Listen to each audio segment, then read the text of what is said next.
우리에게는 힘겨운 일도 종종 생기고 또 염려와 근심이 일어날 일들도 자주 생겨납니다. 자, 이 힘겨움, 염려와 근심, 우리가 어떻게 극복하느냐에 따라서 우리는 믿음 있는 사람이다라는 소리를 듣게 됩니다. 어려움 속에 주저앉고 염려와 걱정 속에서 그저 자빠져 엎드려 있으면 우리는 믿음이 없는 사람이 되는 겁니다. 한국 교회에 하나 잘못된 신앙이 있는데, 믿음이 좋은 사람은 뭐든지 잘 되고 형통하고 또 복을 넘치게 받는다라고 생각을 하는 것입니다. 자, 믿음이 좋으면 형통하고 잘 되고 복도 받지만 고난도 받고 어려움도 당하고 염려와 걱정도 많이 생기게 되어 있습니다. 우리에게 주어진 수많은 삶의 여정 속에 평화만 있는 것은 아닙니다. 전쟁도 있고 병듦도 있고 망함도 있고 그리고 많은 고통도 따르게 되어 있는 것이죠. 그래서 우리는 이러한 우리들의 삶 속에 일어나는 여러 문제들을 믿음으로 살아갈 때 이겨낼 수 있고 극복해낼 수가 있는 것입니다. 믿음으로 산다는 것은 결국은 예배자로 산다는 것을 전제해야 합니다. 예배가 없는 사람은 절대로 믿음으로 살 수가 없습니다. 많은 분들이 믿음과 예배는 별거다, 믿음이 좋아도 예배를 소홀히 할 수 있다라고 생각합니다. 그거는 무조건 틀린 말입니다. 믿음 좋은 사람은 예배에 목숨을 겁니다.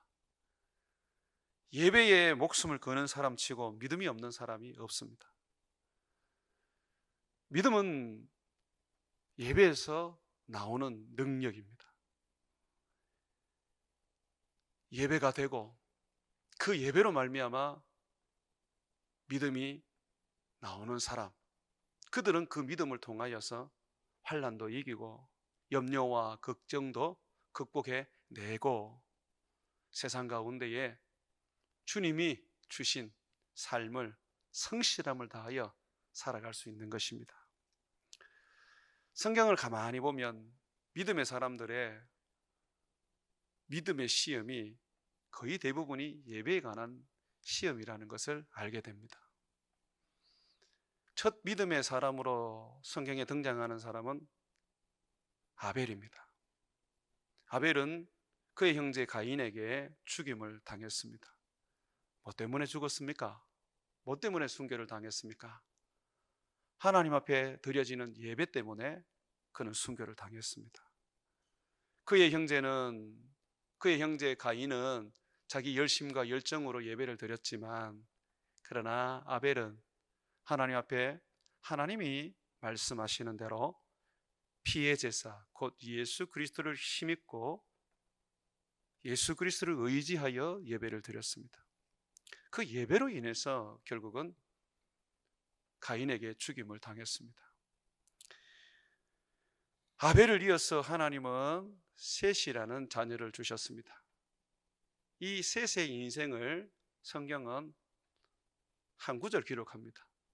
그가 아들을 놓고 에노스라고 부르는데 그때서야 사람들이 여호와의 이름을 부르더라 하는 이 말씀, 그것이 딱 기록되어 있습니다. 예배에 관한 이야기만 성경이 담아놓고 있다는 것이죠. 여호와의 이름을 부른다라는 것은 예배를 드렸다는 것입니다. 사람들이 그때에 비로소 하나님 앞에 나와서 예배를 드렸다는 것이죠.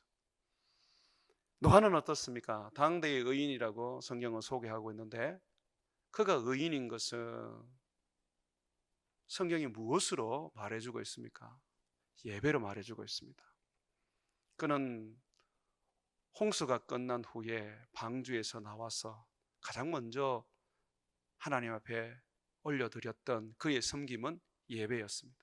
하나님은 그 예배를 받으시고 기뻐하셨고 하나님은 그에게 무지개 언약을 주셨죠.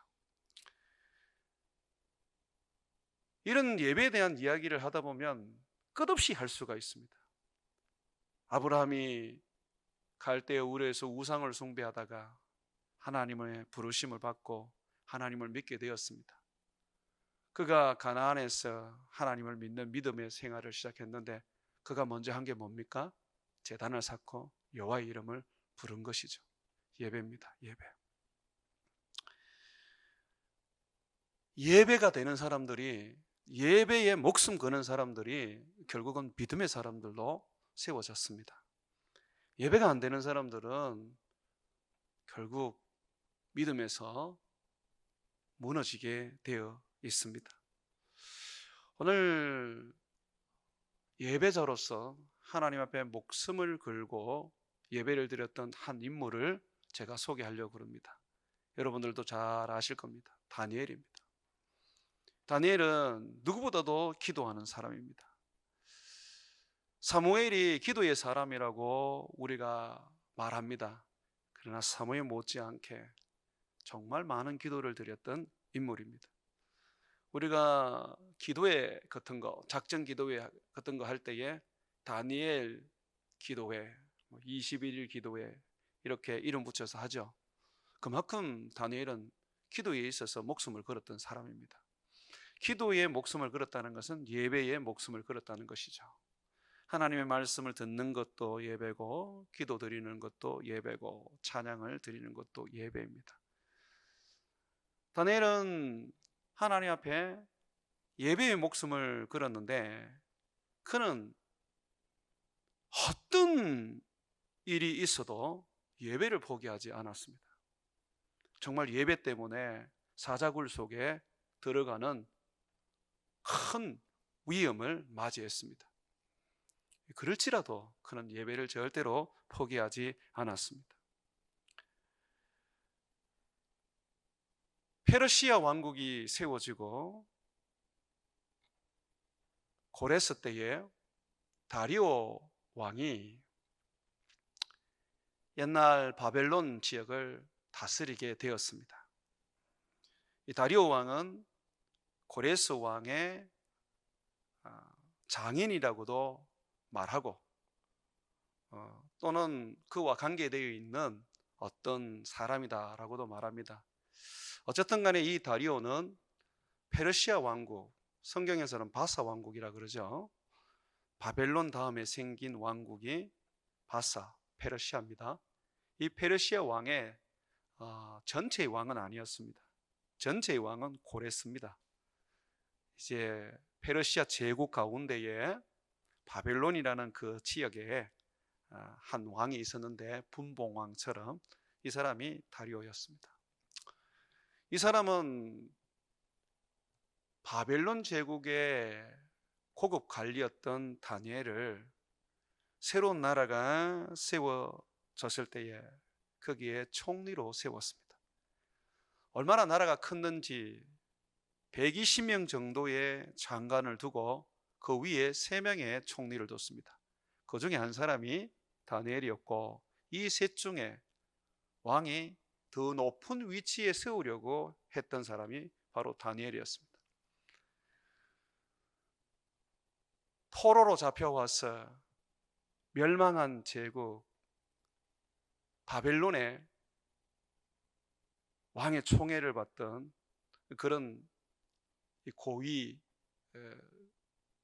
고위급에 있던 사람이 새로운 나라가 생겼는데도 아주 총리가 되고 그 중에서도 가장 높은 그런 지위를 이제 얻으려고 하니까 장관들과 다른 총리들이 질투하기 시작했습니다. 그래서 급기야 이 사람을 어떻게 하든지 죽이자 하고 이제 결정을 했습니다.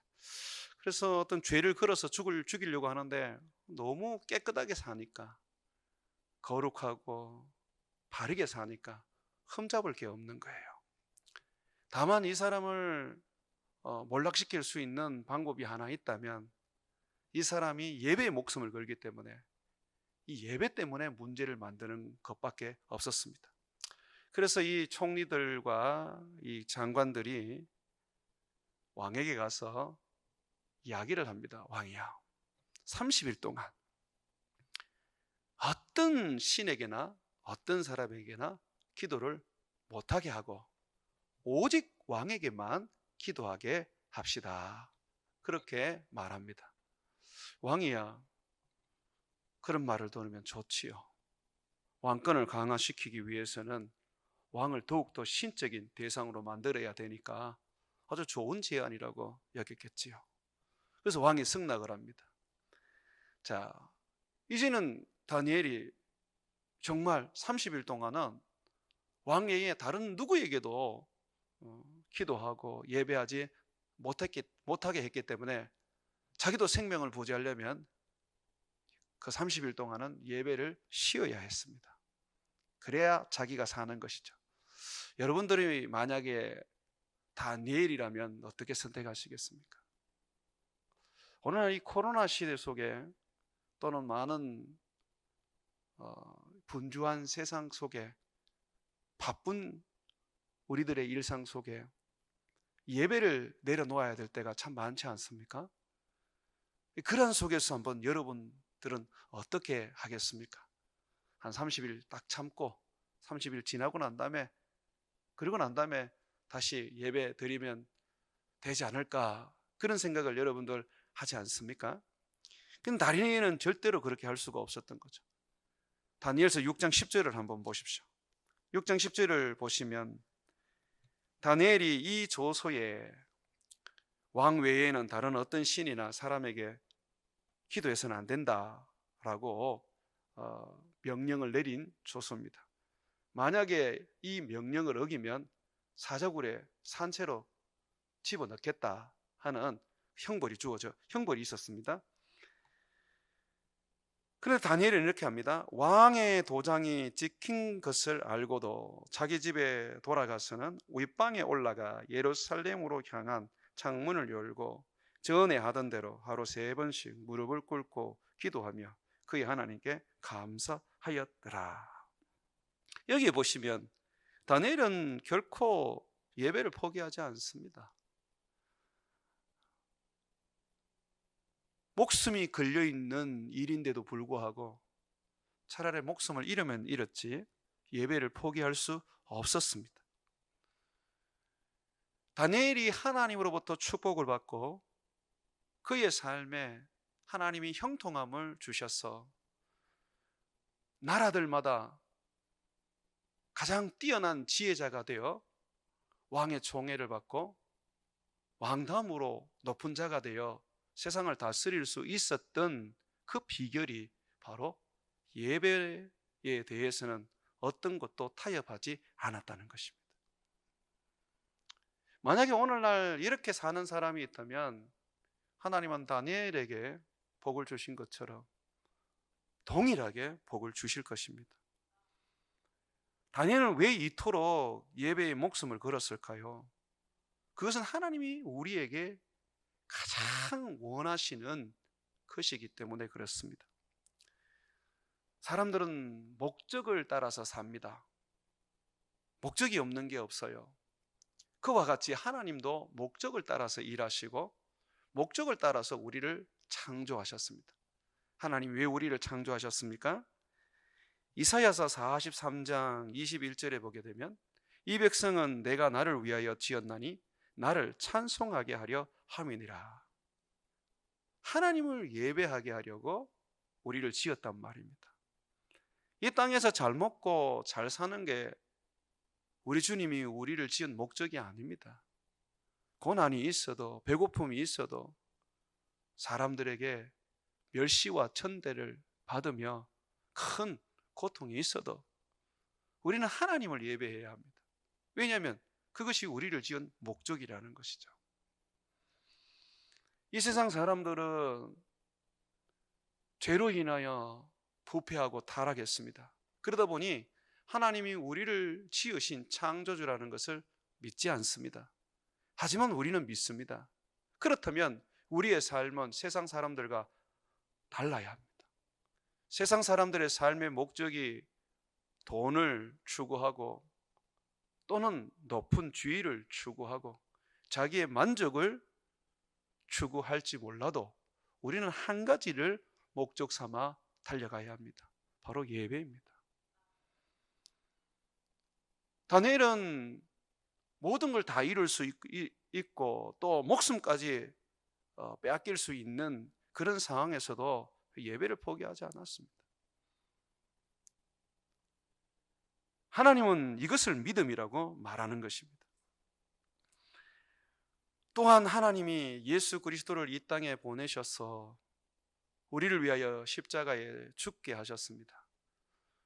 그가 십자가의 죽음으로 말미암아 그를 믿는 자는 다 죄 사함을 받고 구원을 얻습니다. 영생을 얻습니다. 하나님 왜 우리를 구원하셨을까요? 왜 자기의 사랑하는 아들을 우리를 대신하여 십자가에 내어주어 죽게까지 하셨을까요? 주님은 구원의 목적이 있습니다. 에베소서 1장 5절과 6절에 보게 되면 그 기쁘신 뜻대로 우리를 예정하사 예수 그리스도로 말미암아 자기의 아들들이 되게 하셨으니 우리 모두를 하나님의 자녀가 되게 했다고 말합니다. 왜냐? 이는 그가 사랑하는 자 안에서 우리에게 거저 주시는 바 그 은혜의 영광을 찬송하게 하려는 것이라. 예배하게 위해서 우리를 구원했다는 것입니다. 그러면 내가 예수님을 믿어서 구원을 얻었다라고 한다면 우리는 예배자가 되어야 합니다.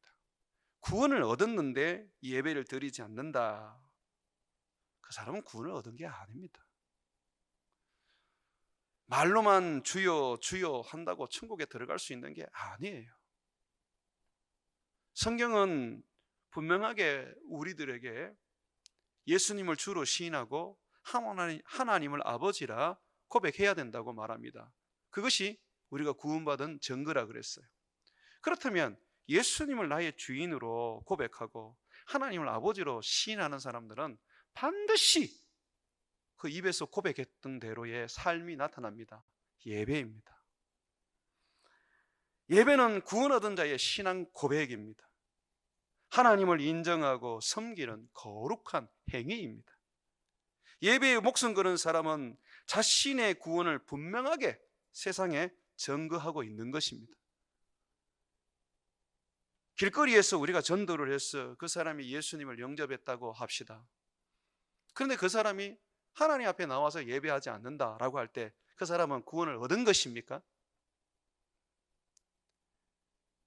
그 사람이 예수님을 믿는다라고 했다 할지라도 그 순간적으로 마음에 어떤 감동이 있어서 주님을 영접했다 할지라도 그 삶에서 예배가 나타나지 않으면 그 사람은 구원을 얻은 게 아닙니다. 예수님은 씨 뿌리는 비유를 통해서 4개의 밭 이야기를 하십니다. 하나는 길가밭, 하나는 돌밭, 하나는 가시밭, 하나는 옥토밭입니다. 길가밭은 마음이 강팍한 자들입니다. 이 밭은 마음을 이야기합니다. 돌밭은 복음을 받을 때에 기쁨으로 즉시 받습니다. 그런데 고난이 오고 핍박이 오면 그 뿌리가 깊지 않기 때문에 금방 예수님을 배반하고 떠납니다. 가시밭은 세상에 대한 염려와 걱정으로 인하여 또는 세상의 유혹에 빠져들어서 결국은 자라지 못합니다. 길가밭이든 돌밭이든 가시밭이든 이 밭은 결국은 구원에 이르지 못합니다. 오직 옥토와 같은 밭이어야 합니다. 복음을 받아들여서 적게는 30배, 많이는 100배의 결실을 맺어야 하는 것이죠. 열매가 있어야 돼요. 예배는 구원을 얻은 자에게서 나타나야 할 첫 번째 열매입니다. 마땅히 하나님 앞에 예배를 드려야 하는 삶을 살아야 하는데 예배의 삶을 살지 않는다면 그것은 구원을 얻은 게 아닙니다. 잠시 교회 나와서 기쁨을 맞이하고 성령을 맛볼 수는 있습니다. 그러나 그 삶이 예배로 이어지지 않는다면 그 사람의 구원은 어느 누구도 보장할 수 없습니다.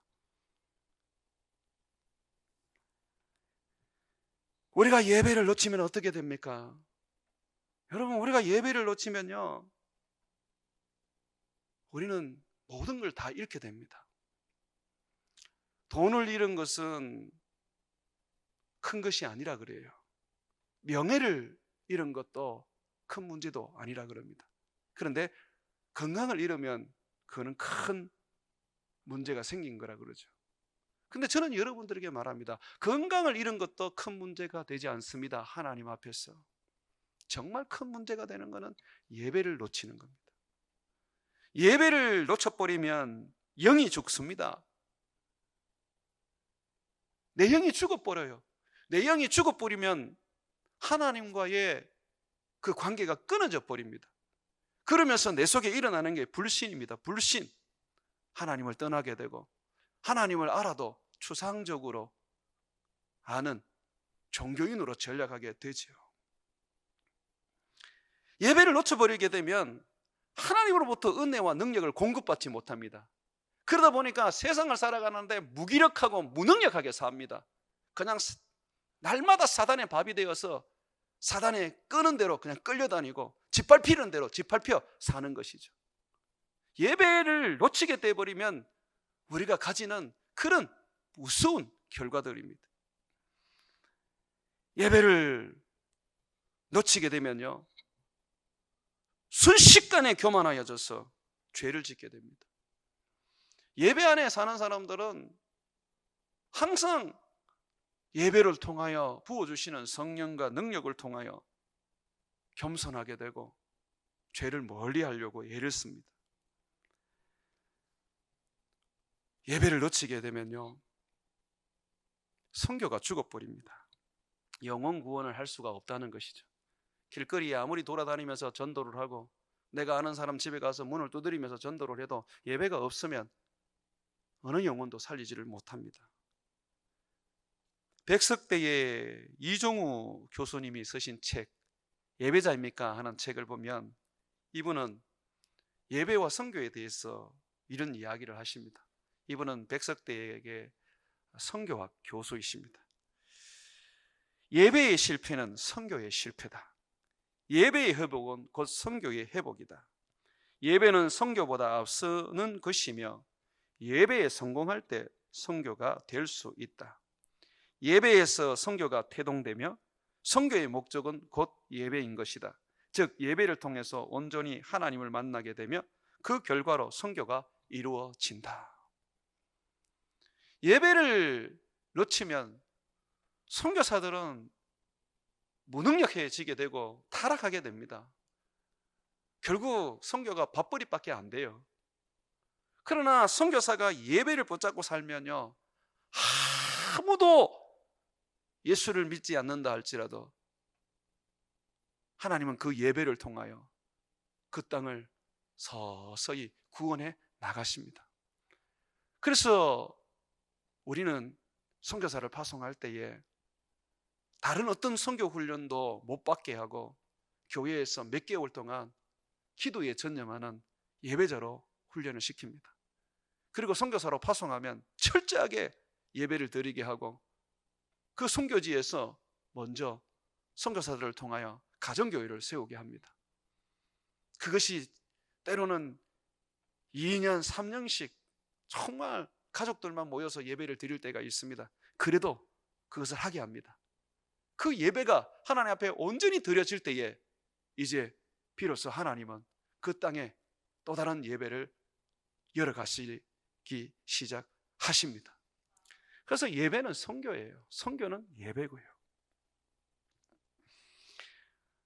다니엘이 포로로 바벨론에 잡혀가고 그 나라가 망하고 페르시아가 세워졌을 때 그는 그곳에서 가장 유능한 정치인으로 사역을 할 수 있었습니다. 그의 삶은 하나님을 그대로 보여주는 선교였습니다. 다니엘은 그의 삶을 통하여 철저하게 하나님을 보여주었는데, 놀랍게도 다니엘은 예배를 통하여서 페르시아의 왕 다리오를 하나님을 알도록 만들어 버렸습니다. 오늘 여러분들이 읽었던 그 말씀에 나오죠. 여러분 그거 한번 보십시오. 25절 보십시오. 예배로 인해서 사자굴에 들어갔던 다니엘, 주님은 이 예배자 다니엘을 그 사자굴에서 살려내십니다. 이로 인하여 다리오는 하나님이 살아계신 하나님, 능력의 하나님인 것을 고백하게 됩니다. 25절 한번 보십시오. 이에 다리오 왕이 온 땅에 있는 모든 백성과 나라들과 언어가 다른 모든 사람에게 조서를 내려 이르되, 원하건대 너희에게 큰 평강이 있을지어다. 내가 이제 조서를 내리노라. 내 나라 관할 아래에 있는 사람들은 다 다니엘의 하나님 앞에서 떨며 두려워할지니. 지금 다리오 왕이 뭐라 그럽니까? 하나님 앞에서 떨며 두려워해라. 너희가 나보다 더 다니엘의 하나님을 무서워해라. 내가 너희의 목숨을 살리기도 하고 죽이기도 할 수 있는 그런 절대 권력을 가진 자이지만, 그러나 정작 너희들이 두려워해야 될 것은 바로 다니엘의 하나님, 여호와 하나님이다 라고 말합니다. 그러면서 그는 하나님이 어떤 분인지를 이제 그 조서에서 하나 둘 설명을 하고 있습니다. 한번 보십시오. 그는 살아계시는 하나님이요. 하나님이 어떤 분이시냐? 죽은 하나님이 아니라는 거죠. 인간이 어떤 조형물로 만들어 놓은 그런 우상이 아니라는 거예요. 또 자기도 사람들에게 신이라고 말하면서 백성들의 추앙을 받고 있었는데 자기도 영원하지 않아요. 언젠가는 죽을 존재인 거예요. 그러나 하나님은 아닙니다. 여기 살아계시는 하나님이라는 것은 영생하시는 하나님이라는 거예요. 영원히 사시는 하나님. 또 한번 보십시오. 보면 이렇게 다리오가 말합니다.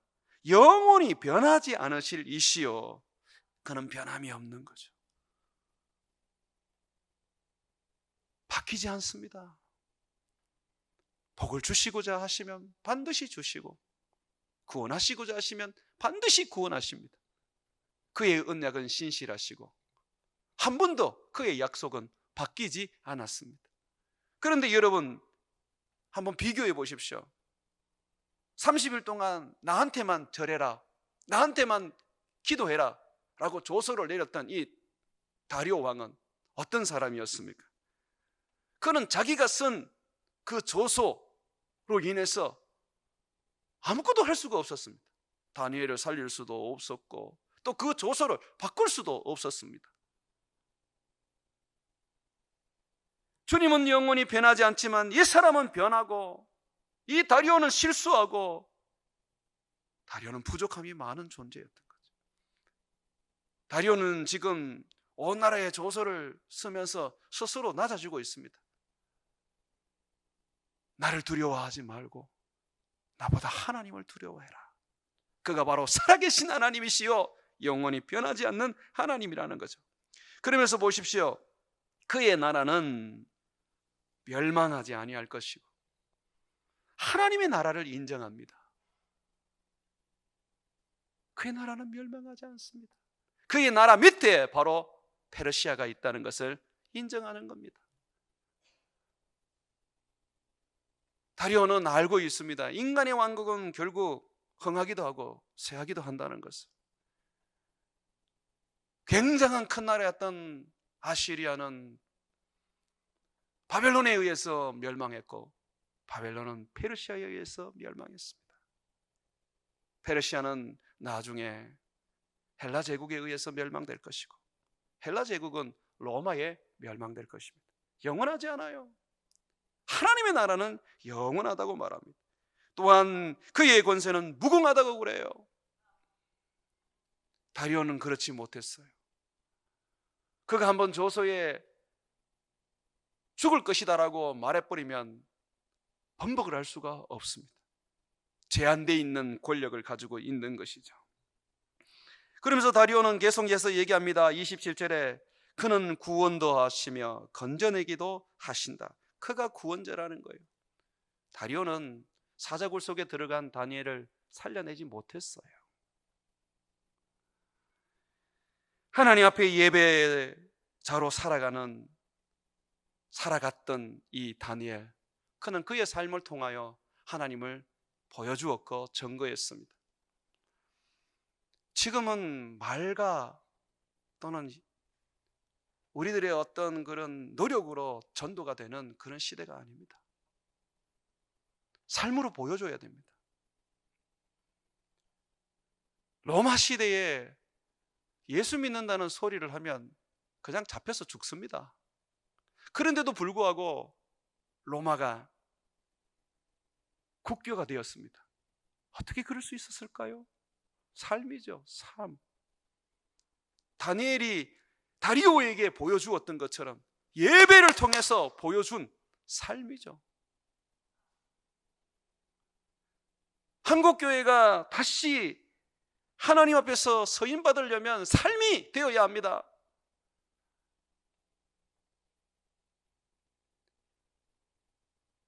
예배의 삶이 되어야 되는 것이죠. 예배가 되지 않으면 아무것도 우리는 얻을 수가 없습니다. 이 예배에 목숨을 건 다니엘은 환난이 오고 핍박이 올 때 더더욱 예배했습니다. 고난이 오고 고통이 밀려올 때 그는 더더욱 하나님 앞에 무릎을 꿇었습니다. 왕의 조소가 너무 지엄해서 그 명령을 따르지 않으면 결국은 사자의 밥이 됩니다. 그러나 다니엘은 그런 고난 속에서 더욱더 주님 앞에 기도했고, 심지어 그가 사자굴 속에 들어갔을 때는 그는 하나님 앞에 서서 하나님께 예배자로서 주님을 섬겼습니다. 다니엘서 6장 22절을 한번 보십시오. 그가 사자굴에 들어갔을 때에 그가 어떤 모습을 가졌는지 말해주고 있습니다. 다리오 왕에게 말합니다. 나의 하나님이 이미 그의 천사를 보내어 사자들의 입을 봉하셨으므로 사자들이 나를 상해하지 못하였사오니. 자, 이제 주목을 하십시오. 이는 나의 무죄함이 그 앞에 명백함이오며, 내가 죄가 없었기 때문에 하나님이 사자의 입을 막아서 나를 먹지 못하게 했습니다. 여기 보면 다니엘은 말합니다. 내가 이 사자굴 속에 들어간 것은 내가 하나님의 심판대 앞에 선 것입니다. 나는 하나님의 그 심판대 앞에서 판결을 받았습니다. 하나님은 나에게 말씀하셨습니다. 너는 무죄하다고. 그 증거로서 사자가 나를 삼키지를 못했습니다. 지금 사자굴은 다니엘에게 있어서 하나님의 보좌 앞입니다. 하나님의 심판대 앞입니다. 이것이 예배자의 삶입니다. 환난 속에 우리가 처했을 때, 고난 속에 우리가 들어갔을 때 우리는 그 환난과 고난을 넘어서서 하나님의 보좌 앞에 서야 합니다. 하나님의 심판대 앞에 서야 합니다. 내가 이 환난을 받고 내가 이 고난을 받는 것이 죄 때문이라면 우리는 그 죄에 대한 값을 지불해야 될 것입니다. 그러나 그것이 죄 때문이 아니라면 하나님은 우리를 보호하실 것이고 하나님은 분명히 우리에게 선언하실 것입니다. 너는 무죄하다. 그래서 그 환난을 잠재우시고 그 고통을 주님은 없이 해 주실 것입니다. 환난이 찾아왔을 때 우리는 더더욱 예배해야 합니다.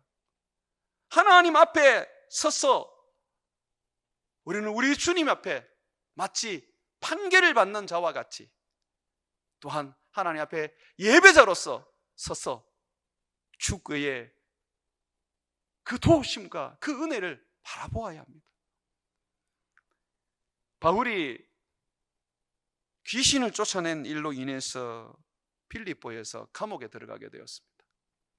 매를 많이 맞고 지하 감옥에 갇혔는데 바울은 그 고통 속에, 그 괴로움 속에 그는 가장 먼저 하나님께 예배를 드리기 시작했습니다. 하나님 앞에 찬양을 드리기 시작하는데, 하나님을 부르기 시작하는데 하나님께서 거기에 임재하셨습니다. 지진이 일어났는데 하나님이 임재하셨다는 겁니다. 모든 감옥의 문이 다 열리고 또 하나님께서 쇠사슬에 묶여있는 모든 사람들을 다 풀어주셨습니다. 주님께서 그 예배를 통해서 말씀하신 겁니다. 이들은 무죄한 자들이다. 이들은 아무런 죄가 없다. 이들은 나를 위하여 사는 자들이다. 예배가 바로 능력입니다. 어려울수록 더 예배하고, 힘들수록 더 예배하고, 고통스러울수록 더 예배해야지 그 예배로 말미암아 하나님의 임재를 우리가 볼 수 있고 하나님의 능력을 우리가 볼 수 있는 것입니다. 예배 드릴 때 귀신이 떠나갑니다. 예배 드릴 때 병의 고침을 받습니다. 예배 드릴 때에 옥문이 열리는 것입니다. 그러니 예배에 목숨 걸어야죠. 예배가 사자의 입을 막고 예배가 감옥의 문을 여는 것입니다. 예배가 폭풍을 잔잔하게 하는 것이고 예배가 망한 사람을 다시 살릴 수 있는 것이죠. 시편 50편 15절에는 이런 말씀이 있습니다. 환난 날에 나를 부르라. 내가 너를 건지리니 네가 나를 영화롭게 하리라. 환난 날에 예배하라고 말씀하고 있습니다. 그렇다면 둘이 주님이 우리에게 환난을 허락하시고 고난을 허락하시는 것은 예배하라는 것입니다. 주님은 예배를 원하십니다. 예배를 원하시기 때문에 주님은 때로는 우리에게 어려움도 주시고 우리에게 고통도 주시는 것입니다. 우리가 환난과 고통을 받을 때에 주님 날 부르신다는 것을 인정하고 주님 앞에 가서 무릎만 꿇기만 한다면, 예배하기만 한다면 주님은 우리를 그 환난에서 건져주시며 우리가 하나님을 영화롭게 하는 삶을 살게 하실 것입니다. 예수님은 요한복음 4장 23절에 이런 얘기를 하셨습니다. 아버지께서는 자기에게 이렇게 예배하는 자를 찾으시느니라. 예배하는 자를 찾으십니다. 성령과 예수로 힘입어 예배하는 그 예배하는 자를 찾으십니다. 예배해 보십시오. 좌절하고 낙심하지 말고 염려하고 걱정하지 말고 예배해 보십시오. 아무도 여러분들을 도와주지 않을 그때에 주님 앞에 무릎을 꿇고 예배해 보십시오. 주님이 다니엘을 구원하셨듯이 여러분을 건지시고 구원하실 것입니다. 예배하는 자는 하나님을 바라봅니다. 예배하는 자는 예배 가운데 하나님이 임재한다는 것을 절대적으로 믿습니다. 그래서 예배는 하나님의 구원의 능력이라는 것을 의심치 않습니다. 다니엘의 세 친구 사드락과 메삭과 아벳느고는 예배에 있어서 다니엘과 같이 목숨을 걸었던 사람이었습니다. 왕이 자기 신상에게 절하지 않는다고 다니엘의 세 친구를 풀무불에 집어넣겠다고 위협을 했습니다. 불에 태워 죽이겠다고 협박을 한 것이죠. 이때에 사드락과 메삭과 아벳느고 이 사람들은 예배에 있어서는 타협을 할 생각이 전혀 없었습니다. 그들은 이렇게 말합니다. 왕이여, 우리가 섬기는 하나님이 계시다면 우리를 맹렬히 타는 풀무불 가운데서 능히 건져내겠고 왕의 손에도 건져내시리이다. 하나님이 계시기 때문에 반드시 그 맹렬히 타는 풀무불에서 우리를 건질 것이고 하나님이 계시기 때문에 왕의 손에서도 우리를 건질 것입니다. 그러면서 뭐라 그러냐면 설령 그렇게 하지 않는다 할지라도 왕이여, 우리가 왕의 신들을 섬기지도 아니하고 왕이 세우신 금신상에게 절하지도 아니할 줄 아십시오. 예배에 있어서는 타협이 없는 것입니다. 그러니 하나님께서 포로로 잡혀갔던 바벨론 왕국에 높은 자리를 주셔서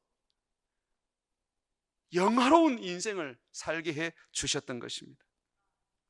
사랑하는 여러분, 예배에 목숨을 거는 사람은 힘들수록 더 예배하고 아플수록 더 예배하는 것입니다. 아이들을 여러분 키워보시면 아이들은요, 힘들고 괴로울수록 더 엄마 품에 안깁니다. 배고플수록, 몸이 아플수록 더 엄마 가슴을 파고듭니다. 그것이 우리의 신앙이 되어야 합니다. 예배라는 것은 바로 하나님의 가슴을 파고드는 것입니다. 소홀히 하는 예배가 결국 나를 죽입니다. 한번 그냥 무심코 포기한 예배가 결국 나를 병들게 만듭니다. 신앙은 갈수록 깊어져야 합니다. 믿음이 깊어진다는 것은 갈수록 예배에 있어서 더욱더 목숨을 건다는 것이죠. 이렇게 예배에 목숨을 거는 사람은 일상적인 생활에서도 그 예배의 삶이 나타납니다. 다니엘은 항상 예배자로 살았기 때문에 그는 그의 삶에 있어서 사람들에게 항상 거룩하고 깨끗하고 그리고 올바른 삶을 보여주었습니다. 이것이 예배자의 삶입니다. 다니엘서 6장 4절에 보게 되면 이에 총리들과 고관들이 국사에 대하여 다니엘을 고발할 근거를 찾고자 하였으나 아무 근거, 아무 허물도 찾지 못하였으니 이는 그가 충성되어 아무 거룩됨이 없고 아무 허물도 없었음이었더라. 정말 내가 하나님 앞에 예배에 목숨을 걸면요, 사람들이 칭찬할 수밖에 없는 삶을 삽니다. 사람들이 나를 고소하려고 하는데 고소할 거리가 없다는 것을 알게 됩니다. 내가 죄를 쉽게 짓고 내가 세상을 살아가면서 예수를 믿는다고 하면서도 부정한 짓을 그냥 쉽게 하는 것은 참다운 예배자가 아닙니다. 로마서 12장 1절과 2절에 보게 되면 형제들아 내가 하나님의 모든 자비하심으로 너희를 권하노니 너희 몸을 하나님이 기뻐하시는 거룩한 산제물로 드려라. 예배를 드릴 때에 우리 몸을 산제물로 드리라고 합니다. 이는 너희가 드릴 영적 예배니라. 우리 몸으로 어떻게 제물을 드립니까? 이 세대를 본받지 말고 오직 마음을 새롭게 함으로 변화받아 하나님의 선하시고 기뻐하시고 온전한 뜻이 무엇인지 분별하도록 하라. 하나님이 원하시는 거룩한 삶을 살아라는 것입니다. 사랑하는 여러분, 어찌 보면 내가 선한 삶을 살지 못하고 사랑하는 삶을 살지 못하고 거룩한 삶을 살지 못하는 것은 바로 예배가 무너져 있기 때문일 것입니다. 예배에 목숨을 걸지 않고 예배에 내 인생을 바치지 않았기 때문일 것입니다. 여러분들이 예배를 목숨을 걸면 반드시 그 예배를 통해서 하나님은 은혜를 주시고 능력을 주십니다. 그러면 그 은혜와 능력이 내 삶에서 내 몸을 산제물로 드릴 수 있게 되는 겁니다. 예배가 없으니 예수 믿어도 허구날 죄짓고 허구날 비난받고 허구날 사람들에게 업신여김을 당하는 것입니다. 교회라도 한번 예배드리고 나오다가 누가 친구라도 보면 부끄러워서 얼른 숨어버리는 그런 초라한 인생, 처참한 그런 인생을 살게 되는 것입니다. 사랑하는 여러분, 예배에 목숨을 거십시오. 코로나 시대가 여러분의 예배를 감하여 주지는 않습니다. 결국은 예배가 우리들의 구원을 증명해 줄 것이고 예배가 우리 하나님을 사랑하는지 안 하는지 말해 줄 것입니다. 예배에 목숨 거십시오. 예배에 인생을 드리고 정말 예배를 통하여 하나님께 내 삶을 드리십시오. 예배가 믿음을 좌우한다는 것을 잊지 마십시오. 예배를 소홀히 여기지 말고 목숨 걸고 예배 드렸어. 이 땅 가운데에 예배자로서 다니엘과 같이 주님을 보여주고 주님을 드러내는 인생 살기를 주의 이름으로 축원을 드립니다.